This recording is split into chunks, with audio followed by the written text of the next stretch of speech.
नमस्कार, कहानी सागर में आपका हार्दिक स्वागत है।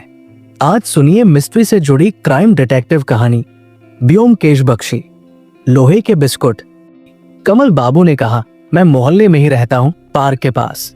आपको बहुत बार देखा है, मिलने की इच्छा भी हुई, लेकिन साहस नहीं हुआ। आज मौका मिला तो सोचा इसी बहाने मुलाकात कर लूं। मेरे जीवन में एक छोटी सी समस्या खड़ी हो गई है। समस्या सुनते ही ब्योमकेश ने ऐशट्रे बढ़ाते हुए कहा, बोलिए बोलिए। बहुत दिन से समस्या के दर्शन नहीं हुए। गर्मियों की एक सुबह ब्योमकेश के घर पर ही ये बातचीत हो रही थी। कमल बाबू देखने में तो बहुत ही भोले भाले थे, लेकिन बातचीत से बहुत चालाक लगे। उन्होंने मुस्कुराते हुए एक सिगरेट सुलगाया और अपनी कहानी शुरू की। मेरा नाम कमल कृष्णदास है। पास ही में स्टेट बैंक की एक शाखा है। मैं वहां पर कैशियर के पद पर हूँ। 3 साल पहले पुरुलिया से ट्रांसफर होकर आया हूँ। कोलकाता आकर ही मुश्किल में फंस गया। कहीं भी किराए का मकान नहीं मिल रहा था। आखिरकार एक आदमी ने अपने मकान के ग्राउंड फ्लोर में मुझे एक कमरा दे दिया। पत्नी और बेटी को पुरुलिया में ही छोड़कर अकेले ही मकान में आ गया। मकान मालिक का नाम है अक्षय मंडल। मकान 2 मंजिला है। ग्राउंड फ्लोर में 2 कमरे और पहले माले में 2 कमरे। आने जाने का रास्ता अलग। अक्षय मंडल दूसरे माले में अकेले रहता था। उसके यहाँ लोगों का आना जाना रहता था। आदमी मिलनसार है, लेकिन क्या काम करता है ये समझ में नहीं आता था। बीच बीच में आकर मेरे कमरे में बातचीत करता था, लेकिन मुझे कभी भी अपने कमरे में नहीं बुलाता था। हमारे बैंक में उसका एक चालू खाता था। खैर, जो भी हो, इसी तरह 3-4 महीने बीतने के बाद एक छुट्टी के दिन मेरे ऑफिस के एक सहकर्मी दोस्त के घर मेरा रात का खाना था। लौटने में देरी हो गई। घर लौटकर देखा अक्षय मंडल दूसरे माले से उतरकर दरवाजे पर ताला लगा रहा था। उसके पैर के पास 2 सूटकेस रखे थे। मैंने पूछा, ये क्या, इतनी रात में कहाँ निकल रहे हैं? मुझे देखकर अक्षय मंडल थोड़ा चौंक गया। फिर दोनों सूटकेस उठाकर मेरे पास आकर खड़ा हुआ और थोड़ा गंभीर स्वर में बोला, कमल बाबू, मुझे अचानक बाहर जाना पड़ रहा है। कब लौटूंगा? कुछ ठीक नहीं। मैंने देखा उसकी दोनों आंखें लाल थी। मैंने पूछा, ये अचानक कहाँ जा रहे हैं? उसके चेहरे पर एक मुस्कुराहट फैल गई। उसने कहा, बहुत दूर, अच्छा चलता हूँ। मैं आश्चर्य से खड़ा रहा। फिर वो कुछ दूर 2-4 कदम जाकर रुक गया। फिर लौट कर आकर बोला, कमल बाबू, आप सज्जन हैं, बैंक में नौकरी करते हैं। आपको एक बात बोलकर जाता हूँ, 7 दिन के अंदर अगर मैं ना लौटूं तो आप मेरे पूरे मकान को कब्जे में ले लेना। आपके बैंक में मेरा अकाउंट है, हर महीने 150 रुपए मेरे अकाउंट में जमा कर देना। अच्छा ठीक है, ये कहकर अक्षय मंडल चला गया। मैं वही कुछ देर खड़ा रहा। फिर ध्यान हटा तो ख्याल आया अक्षय मंडल ने अपने दरवाजे की चाबी तो मुझे दी ही नहीं। इस तरह अचानक एक बड़ा मकान मिल सकता है, इस उम्मीद में मेरा मन खुश हो गया। अक्षय मंडल हमेशा के लिए चले गए, अब नहीं लौटेंगे। दूसरे दिन सुबह पत्नी को चिट्ठी लिख दी, सामान पैक करना शुरू करो, मकान मिलने की उम्मीद है। इसी उम्मीद में 2 दिन बीत गए। तीसरे दिन गंध आनी शुरू हुई, खतरनाक भयंकर बदबू। गर्मियों के दिनों में जब मांस सड़ने पर जैसी गंध आती है, वैसी गंध। संदेह हुआ, पुलिस को खबर दी। पुलिस ने आकर ताला तोड़ा और ऊपर गई। मैं भी साथ में गया। जाकर देखता हूँ तो विभत्स कांड। घर की फर्श पर एक लाश हाथ पैर फैलाकर पड़ी हुई थी और उसके माथे पर एक छेद था। जिस दिन मैं रात का खाना खाने दोस्त के घर गया था, उसी रात अक्षय मंडल ने उस आदमी के सिर पर गोली मारी थी। उसके बाद महंगी चीजें, रुपए पैसे सूटकेस में भरकर भाग गया। देखते ही देखते पूरा पुलिस महकमा घर और मकान को घेर लिया। लाश को पोस्टमार्टम के लिए भेजा गया। दरोगा बाबू ने मुझसे पूछताछ की। उसके बाद तलाशी शुरू हुई। पंचनामे के नाम पर मोहल्ले के 4 लोग और मैं गवाह बने। घर की तलाशी में कुछ खास नहीं मिला, सिर्फ एक दराज में लोहे की बनी हुई कुछ पट्टियों के पैकेट। जैसे सिगरेट के पैकेट के अंदर चमकीले कागज की पट्टी होती है, वैसी ही पट्टियां, पतली और लंबी। दरोगा बाबू चिंतित होकर उसे हाथ में लेकर देखने लगे। इतनी पतली लोहे की पट्टी किस काम में आती होगी समझ नहीं पाए। उस दिन के हिसाब से जांच खत्म हुई, पुलिस चली गई। मेरा मन अभी बेचैन था। 3-4 दिन बाद थाने गया। वहां जाकर पता चला मरे हुए आदमी की पहचान हो गई है। उंगलियों के निशान और दूसरी जांच से पता चला कि मरे हुए आदमी का नाम हरिहर सिंह है, एक ख्यात अपराधी, नशीले पदार्थ और सोना चांदी का गैर कानूनी कारोबार करता था। अक्षय मंडल से उसकी मुलाकात क्यों हुई थी ये पता नहीं चला। अक्षय मंडल के नाम पर हुलिया जारी हुआ है, लेकिन वो पकड़ में नहीं आया, कपूर की तरह उड़ गया। थाने से लौटते समय डरते हुए पूछा, तो क्या मैं अब भी उस मकान में रह सकता हूँ? दरोगा बाबू ने कहा, बिल्कुल रह सकते हैं। अपराधी ने जब आपने आने तक मकान आपकी देखभाल में रखा है तब आप ही रहेंगे। लेकिन एक बात है, अपराधी की कोई खबर मिले तो तुरंत ही थाने में खबर देना होगा। उसके बाद 1 साल तक मेरा समय आराम से कट गया। पत्नी और बेटी को भी ले आया। पूरे मकान को कब्जे में लेकर आराम से हाथ पैर फैलाकर रह रहा था। मकान का किराया हर महीने अक्षय मंडल के अकाउंट में जमा करा देता। उसका फर्नीचर इस्तेमाल जरूर करता हूँ, लेकिन अलमारी, कबर्ड और संदूक को हाथ नहीं लगाता। पुलिस की तलाशी के बाद जैसा था वैसा ही है। अचानक 2 महीने पहले फसाद आकर खड़ा हुआ। सुबह नीचे के कमरे में बैठकर अखबार पढ़ रहा था। अचानक एक अनजान आदमी आया। उसके साथ एक औरत भी थी, अधेड़ उम्र का आदमी और औरत शादीशुदा। उस आदमी ने उस औरत की तरफ उंगली दिखाकर कहा, ये अक्षय मंडल की पत्नी है और मैं इसका बड़ा भाई हूँ। इतने दिन तक मैंने ही इसको पाला है, लेकिन अब और पालने की मेरी हिम्मत नहीं है। अब वो अपने पति के घर में रहेगी। आप लोगों को ये मकान छोड़ना पड़ेगा। सिर पर जैसे वज्राघात हुआ।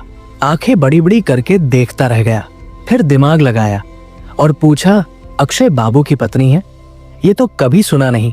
अगर आपकी बात में सच्चाई है तो अदालत में जाकर सबूत दीजिए और अपनी बात साबित कीजिए, उसके बाद देखा जाएगा। कुछ देर तक बहस हुआ। उसके बाद वो लोग चले गए। मुझे शक हुआ ये लोग दगाबाज और चोर हैं, छलकपट करके मकान पर कब्जा करना चाहते हैं। आजकल मकानों का किराया जिस तरह बढ़ा हुआ है, मुफ्त में एक बड़ा मकान मिल जाए तो कौन छोड़े। थाने में जाकर खबर दे आया। दरोगा बाबू ने कहा, अक्षय मंडल की कोई पत्नी है, ये तो हम नहीं जानते, अभी जाने दीजिए। अगली बार फिर आए तो किसी तरह उनको थाने ले आइएगा। हम लोग भी मकान पर नजर रखेंगे। मेरे पास एक पिस्टल है, एक डॉग भी है, हिंसक पहाड़ी डॉग, नाम है ब्लूटो। मेरे अलावा किसी के हाथ से नहीं खाता। मैं बैंक जाने के समय उसका चैन खोल देता हूँ, रात को उसे खुला ही रखता हूँ, वही रखवाली करता है। ब्लूटो के रहते चोरड कैद का डर नहीं है। ब्लूटो काट के चबा जाएगा। लेकिन इस घटना के बाद भी मन में एक शंका रह गई, अक्षय मंडल ठीक आदमी नहीं है। हो सकता है खुद छुपकर कोई कुटिल खेल खेल रहा हो। 10 दिन के बाद एक बेनामी चिट्ठी मिली, मोहल्ला छोड़कर चले जाओ नहीं तो बुरा होगा। मोहल्ला मतलब ही ये मकान। थाने जाकर चिट्ठी दिखाई। दरोगा बाबू ने कहा, जम के बैठे रहिए, हिलिएगा मत, आपके मकान पर पहरा बढ़ा देता हूँ। इसके बाद 1.5 महीने तक और कुछ नहीं हुआ, ना ही कोई चिट्ठी आई। आराम से ही हूँ, लेकिन एक समस्या और खड़ी हो गई है। इसी समस्या के समाधान के लिए आपके पास आया हूँ। दरोगा बाबू के पास भी जा सकता था, लेकिन वो ऐसा उपदेश दे देते जो मुझे शायद पसंद नहीं आता। मामला यह है, मुझे बैंक से 1 महीने की छुट्टी मिली है। पत्नी की बहुत दिनों से इच्छा है तीर्थ यात्रा करने की, हरिद्वार, ऋषिकेश, यही सब जगह। मेरे सहकर्मी को भी छुट्टी मिली है तो उसने जाने का प्लान बना लिया। मुझे भी साथ चलने पर जोर दे रहा था। एक साथ जाने से बहुत सुविधा भी होती है। ये सुनकर मेरी पत्नी भी उत्साहित हो उठी है। मेरा भी उत्साह कम नहीं है, लेकिन जाना हो तो घर पर ताला लगाकर जाना पड़ेगा। ब्लूटो को भी 1 महीने के लिए डॉग शेल्टर में रखना पड़ेगा। मकान सुरक्षित नहीं रहेगा। मान लीजिए इस दौरान अक्षय मंडल की पत्नी, मतलब वो औरत, मकान पर कब्जा कर लेती है, तब मैं क्या करूंगा? अक्षय मंडल की मौखिक अनुमति के सिवा और तो कोई हक नहीं है मेरा। हाँ, मैं फिलहाल मकान में रहता हूँ तो मुझे बेदखल करने के लिए उन्हें अदालत जाना पड़ेगा, लेकिन उन्होंने कब्जा कर लिया तब मैं कहाँ जाऊंगा? यही मेरी समस्या है। बहुत ही मामूली बात है, आपके जांच के लायक नहीं, तब भी एक पंथ 2 काज हो जाए, इसीलिए आपके पास आना हुआ। अब बोलिए, मकान में ताला लगाकर हमारा तीर्थ यात्रा पर जाना उचित होगा कि नहीं? ब्योमकेश कुछ देर गाल पर हाथ रखकर सोचता रहा। उसके बाद बोला, आप लोगों की तीर्थ यात्रा में बाधा देना ठीक नहीं, पाप लगेगा। लेकिन मकान को भी खाली नहीं रखा जा सकता। अच्छा, आपकी पहचान में क्या कोई भी ऐसा नहीं जिनको आप अपने मकान में रखकर तीर्थ यात्रा पर जा सके? ना, ऐसा तो कोई नहीं है। जो भी है सबके खुद के मकान है, और जिनके पास नहीं है उनको रखने का साहस नहीं होता। नहर काटकर मगरमच्छ कौन बुलाए? तो फिर चलिए जरा आपका मकान दिखाते हैं। ब्योमकेश उठकर खड़ा हो गया। कमल बाबू खुश होते हुए बोले जाएंगे, वाह क्या सौभाग्य है। चलिए चलिए, पास में ही है, थोड़ा रुकिए, ज्यादा दूर ना हो, तब भी धूप बहुत तेज है। एक छाता ले लूं? ब्योमकेश अंदर जाकर छाता ले आया। ये छाता ब्योमकेश का प्रिय छाता है, बहुत ही पुराना, लोहे की डंडी और कपड़ा भी पुराना, और जगह जगह बहुत सारे छेद। ये छाता सिर के ऊपर लेकर रास्ते पर चलने से संदेहास्पद व्यक्ति पर नजर रखी जा सकती है। खुद को छुपाकर छेद से बाहर देखा जा सकता है, लेकिन बाहर से कोई छाताधारी का चेहरा नहीं देख सकता। सत्यावेशी के लिए उपयुक्त छाता। चलिए, कमल बाबू का घर ब्योमकेश के घर से 5-1 मिनट की दूरी पर ही है। बीच बीच में आते जाते इस घर पर ब्योमकेश की नजर पड़ी है। छोटा 2 मंजिला मकान, लेकिन एक चीज दृष्टि आकर्षित करती है। पूरा छत लोहे की जाली से ढका हुआ है, जैसे एक बड़ा सा पिंजरा। किसी तरह बाहर से कोई छत पर नहीं चढ़ सकता। जी, इस तरफ आइए आइए। छाता बंद कर ब्योमकेश घर में घुसा। कमल बाबू पहले तो उसे नीचे बैठक खाने में ले गए। वहां पर एक दरी से ढका हुआ तख्तपोश और 2 चेयर के सिवा खास कुछ नहीं। ब्योमकेश ने घर के चारों तरफ नजरें घुमाई, जैसे वो कोई सूत्र ढूंढ रहा हो, लेकिन इस खाली कमरे में कुछ नहीं मिला। उसने पूछा, निचले माले में एक और कमरा है ना? हाँ है। कमरा अक्षय मंडल के समय में इस्तेमाल नहीं होता था, मैंने इसे रसोई बनाया है। देखेंगे? जरूरत नहीं, आपकी पत्नी शायद अभी रसोई में काम कर रही होंगी। चलिए ऊपर के माले के कमरों को देखते हैं। हाँ हाँ, चलिए चलिए। घर के बरामदे के कोने में लगी एक ऊपर जाने की सीढ़ी, सीढ़ी के सामने कमरे का दरवाजा, दरवाजे के ऊपर बीचों बीच घोड़े की नाल के जैसा कुछ 3 कीलों के सहारे लटका हुआ था। ब्योमकेश कुछ देर तक उसको देखने के बाद छाता उठाकर उसकी तरफ इशारा करते हुए पूछा, वो क्या है? वो घोड़े की नाल है। कहते हैं दरवाजे पर घोड़े की नाल लटका के रखो तो बहुत पैसा आता है। ब्योमकेश के छाते की टिप उस घोड़े की नाल से चिपक गई थी। उसे खींचकर निकालते हुए ब्योमकेश ने पूछा, इसे क्या आपने लगाया है? ब्योमकेश घोड़े की नाल को देखते हुए कुछ खोस आ गया। कमल बाबू ने बुलाया, अंदर आइए। कमल बाबू की 10 साल की लड़की फर्श पर बैठकर पढ़ाई कर रही थी। उसके बगल में चटाई के बाहर एक भयानक सा दिखने वाला कुत्ता मणिहीना से ब्योमकेश को घूर कर देख रहा था। कमल बाबू ने कहा, जाओ तो माँ को कहो चाय बना दे और साथ में कुछ नाश्ता भी भेज दे। ब्योमकेश ने थोड़ी आपत्ति की, लेकिन कमल बाबू ने नहीं सुनी। कुहू नीचे चली गई, साथ में ब्लूटो भी पीछे पीछे चला गया। उसके बाद ब्योमकेश ने कमरे का निरीक्षण किया। इस कमरे में अक्षय का कोई सामान है? कमल बाबू ने कहा था। मैं पास वाले कमरे में ले गया पलंग और दराज वाला टेबल। ये देखिए, पास वाला कमरा तुलना में बड़ा था। खिड़की की तरफ पलंग और दूसरे कोने में टेबल। ब्योमकेश टेबल के पास जाकर बोला, उस दिन कमरे की तलाशी में जो लोहे की पट्टियां मिली थी, उसे क्या पुलिस ले गई है? एक पट्टी पुलिस ले गई थी, बाकी दराज में ही है। कमल बाबू टेबल की दराज खोलकर बोले, ये देखिए, दराज में अंदर की तरफ कुछ पट्टियां रखी थी। ब्योमकेश ने एक निकालकर उलट पलट कर देखा।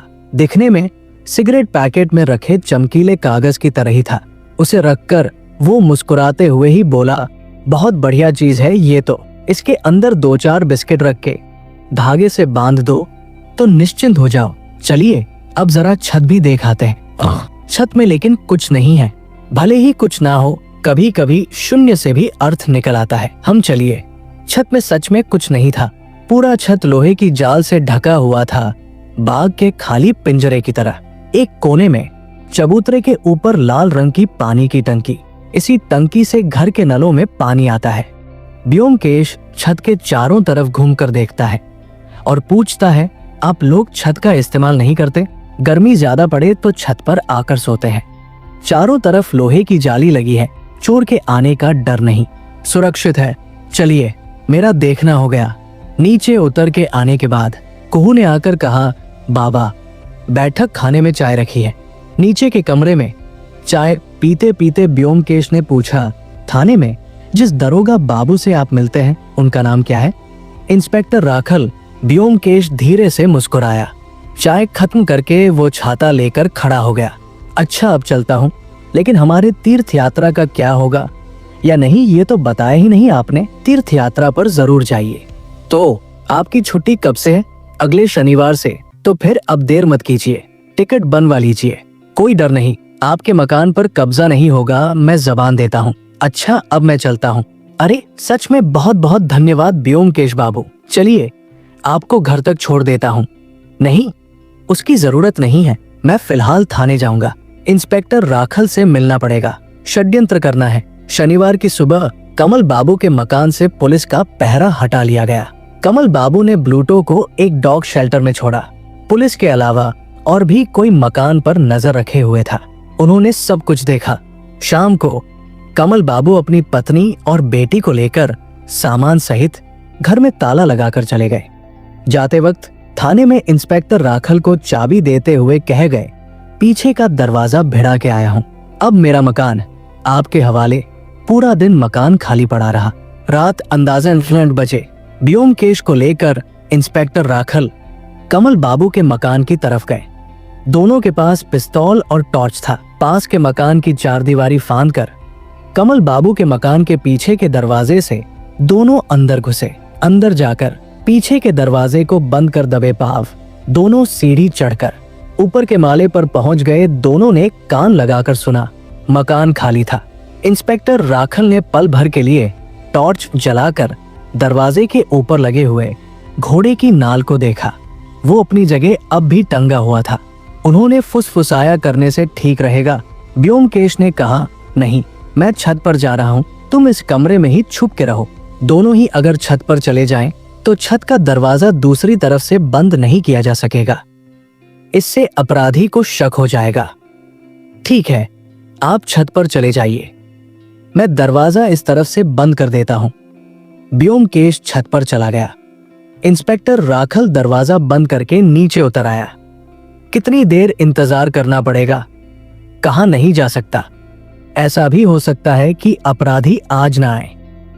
वो ऊपर वाले कमरे में जाकर दरवाजे के पीछे छिप गए। ब्योमकेश छत पर इधर उधर घूमने के बाद पानी की टंकी के किनारे अंधेरे कोने में जाकर बैठ गया। आसमान में चांद नहीं था, सिर्फ तारे टिमटिमा रहे थे। ब्योमकेश अंधेरे में घुल गया। लंबा इंतजार जंगल में जैसे बकरी या हिरन को बांधकर मचान बनाकर उसके ऊपर बैठकर बाघ का इंतजार करने जैसा। रात में जब लगभग 2 बजने वाले थे, तब इंस्पेक्टर राखल का मन बंद कमरे में बेचैन होने लगा। लगता है आज शिकार नहीं आएगा। ठीक तभी दरवाजे के बाहर एक हल्की सी आवाज आई और एक पल में वो मुस्तैद हो गए। उन्होंने बिना आवाज किए पॉकेट से पिस्टल निकाली। जो आदमी चुपचाप मकान में अंदर आकर सीढ़ी से ऊपर आ गया था, उसके बाएं हाथ में थी एक कैनवास की थैली और दाहिने हाथ में लोहे की तार से लिपटी हुई छड़ी। छड़ी के सिरे पर 3 हाथ लंबी एक रस्सी, मछली पकड़ने की डंडी जैसी होती है वैसी। आदमी ने अपनी छड़ी से दरवाजे के ऊपर लटकी घोड़े की नाल को उतार लिया। उसके बाद छड़ी से बंधी रस्सी के दूसरे सिरे पर नाल को बांध के सीढ़ी चढ़ के छत पर चला गया। 2 इंसान घर पर घात लगाकर बैठे हैं, ये वो जान नहीं पाया। छत के दरवाजे पर दस्तक होते ही ब्योमकेश थोड़ा सतर्क हो गया। तारों की हल्की रोशनी में एक छाया मूर्ति निकलकर आई। सीधे पानी की टंकी के पास जाकर टंकी के ऊपर चढ़ गया। उसने टंकी का ढक्कन हटाकर एक तरफ रखा। उसके बाद छड़ी से बंधी रस्सी, जिसके दूसरे सिरे पर घोड़े की नाल बंधी थी, पानी में डुबा दी। लग रहा था वो आदमी हल्की रोशनी में टंकी में छड़ी से कांटा डाल के मछली पकड़ रहा है। कांटे से मछली निकालकर थैली में रखे, फिर कांटे को पानी में डालकर फिर मछली पकड़े। आधे घंटे बाद वो आदमी टंकी से नीचे उतरा। एक हाथ में थैली और दूसरे हाथ में छड़ी लेकर जैसे ही उसने कदम बढ़ाए, उसके चेहरे पर टॉर्च की रोशनी पड़ी और ब्योमकेश की आवाज सुनाई दी, अक्षय मंडल ठीक से मछली पकड़े। अक्षय ने पहनी थी खाकी रंग की हाफ पैंट और हाफ शर्ट, रंग सांवला। वो चौंका और खिन्न होते हुए थैली नीचे रखकर फुर्ती से पॉकेट में हाथ डाला और उसके साथ ही गधे की तरह टॉर्च की मार उसके चेहरे पर लगी। अक्षय मंडल छत पर ही गिर पड़ा। इंस्पेक्टर राखल तब तक नीचे से छत पर आ गए और तुरंत अक्षय के सीने पर बैठकर बोले, इसकी जेब में पिस्तौल है, निकाल लीजिए। ब्योमकेश ने अक्षय मंडल की जेब से पिस्तौल निकालकर अपने पॉकेट में रख लिया। इंस्पेक्टर राखल अपराधी के हाथों में हथकड़ी लगाकर बोले, अक्षय मंडल, हरिहर सिन्हा के खून के इल्जाम में तुम्हें गिरफ्तार किया जाता है। ब्योमकेश ने अक्षय मंडल की थैली से कुछ भीगे हुए लोहे के पैकेट निकालकर उन पर टॉर्च की रोशनी डालकर देखा। वाह, ये देखो जैसा सोचा था वैसा ही। लोहे के पैकेट के अंदर जगमगाते विदेशी सोने के बिस्किट। दूसरे दिन सुबह सत्यवती ने ब्योमकेश से कहा, भला चाहते हो तो बोलो रात कहाँ बिताई। ब्योमकेश ने गिड़गिड़ाते हुए कहा, दुहाई धर्मावतार, दुहाई, राखल गवाह है, मैंने कोई गलत काम नहीं किया। बड़े आए गवाह वाले, क्या हुआ बताओगे? जरूर बताऊंगा, लेकिन उसके पहले एक प्याली चाय पिलानी पड़ेगी। एक प्याली पीकर रात की थकान नहीं मिटी। सत्यवती एक और प्याली चाय बनाकर ब्योमकेश के सामने आकर बैठी। ये लो, अब बोलो, टॉर्च कैसे टूटी? किसी से मारामारी हुई क्या? मारामारी नहीं, सिर्फ मारा। चाय की एक चुस्की लेकर उसने कहना शुरू किया, ये अक्षय मंडल सोने का अवैध कारोबार करके बहुत पैसा कमाया था। अपने जरूरत के हिसाब से एक सभ्य कॉलोनी में मकान बनाया था। मकान की छत को लोहे की छड़ से इस तरह ढक दिया था कि बाहर से कोई चोर अंदर ना आ सके। छत को सुरक्षित रखना उसके लिए बहुत जरूरी था। अक्षय मंडल का काम था जो भी विदेश से सोना आता था उसे छिपा कर रखना और मौका देखकर उसे बाजार में बेच देना। वो अपने घर में ही सोना रखता था, लेकिन लोहे के संदूक में नहीं। सोना छुपाने का एक विचित्र तरीका उसने निकाला था। अक्षय मंडल घर पर अकेला रहता था। वो कॉलोनी में ज्यादा किसी से मिलता जुलता नहीं था, लेकिन अड़ोस पड़ोस के लोग उस पर शक ना करें, इसलिए कमल दास नाम के एक आदमी को नीचे के माले में एक कमरा किराए पर दिया था। बाजार में सोना खपाने के लिए उसने कुछ आदमी रखे थे, जिसमें से एक आदमी था हरिहर सिंह। हरिहर सिंह शायद अक्षय मंडल को धोखा दे रहा था। एक दिन दोनों के बीच झगड़ा हुआ और गुस्से में अक्षय मंडल ने हरिहर सिन्हा का खून कर दिया। जब गुस्सा शांत हुआ तब चिंता हुई लाश का अब क्या होगा, अकेले आदमी का। इस सभ्य कॉलोनी से लाश को ठिकाने लगाना आसान काम नहीं है। उसने तय किया लाश को यही रहने दो, घर में जितना भी जो भी सोना है उसे लेकर वो भाग जाएगा। लेकिन पूरा सोना वो लेकर नहीं जा पाया। सोना धातु बहुत भारी होता है, लोहे से भी भारी। तुम महिलाएं पूरे बदन पर सोना पहनती हो, लेकिन सोने का भार कितना होता है इसका अंदाजा तुम्हें नहीं है। अच्छा, उसके बाद बोलो। तो इस अक्षय मंडल के भाग जाने के बाद लाश का पता चला। पुलिस आई, लेकिन कातिल का पता नहीं चला। अक्षय मंडल ने ही खून किया है, इसमें शक नहीं है, लेकिन वो तो गायब है। कमल बाबू ने पूरे मकान पर कब्जा कर लिया। अक्षय मंडल शायद शहर में ही कहीं छुपा हुआ था। कुछ महीने तक शांत बैठा रहा, लेकिन घर में जो सोना छिपा के रखा है, जिसे वो नहीं ले जा पाया, उसे भी निकालना है। ये आसान नहीं था, क्योंकि कमल बाबू की पत्नी और बेटी हमेशा घर पर रहती थी। उसके अलावा एक भयंकर हिंसक कुत्ता भी घर पर था। अक्षय मंडल ने सोच समझकर एक आइडिया निकाला। एक औरत को अपनी पत्नी बनाकर और एक तोंद वाले आदमी को उसका भाई बनाकर अक्षय मंडल ने कमल बाबू के पास भेजा। पत्नी को घर छोड़ना पड़ेगा। अक्षय मंडल फरार अपराधी हो सकता है, लेकिन उसकी पत्नी ने तो कोई अपराध नहीं किया। कमल बाबू ने लेकिन नहीं सुना, उन्हें भगा दिया। अक्षय मंडल ने तब एक बेनाम चिट्ठी भेजकर डर दिखाया, लेकिन उससे भी कोई फर्क नहीं पड़ा। कमल बाबू नहीं हिले। अक्षय मंडल ने तब दूसरा रास्ता चुना। मुझे लगता है बैंक का सहकर्मी जो कमल बाबू को तीर्थ यात्रा में जाने के लिए उकसा रहा था, उसके साथ अक्षय मंडल का सांठगांठ था।